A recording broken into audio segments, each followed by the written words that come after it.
This is day 291. God is not a slot machine. I was recently thinking about the old animated film Cinderella.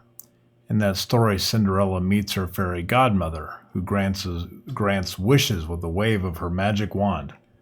That image seems to stick with us because many of us approach our relationship with God in a similar way, maybe even worse.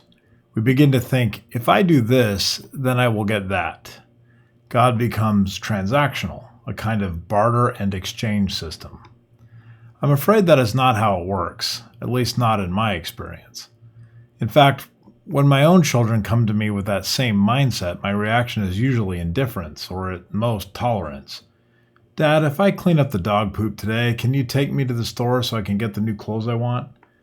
My reaction is probably similar to what you would expect. How about you do what you're supposed to do and then we'll see?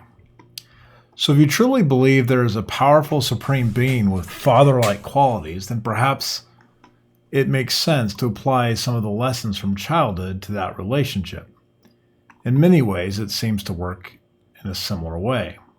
Whining never got me very far with my parents. Complaining didn't accomplish much either. Trying to bargain with them over what they already provided for me was rather silly. Offering to do my basic responsibilities in exchange for some extra favor was, to say the least, arrogant. Treating my parents like an ATM or worse, a slot machine was certainly not the recipe for getting what I wanted.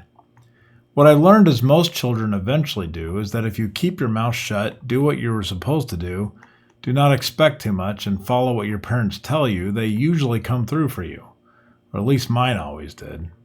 Maybe I was lucky to have the parents I did, and assuming you have a good relationship with your parents, which I know is a big assumption, is it really so strange to think that our relationship with the divine creator might follow a similar pattern? Come to think of it, perhaps this is the one reason God lets us have children in the first place. It certainly teaches humility.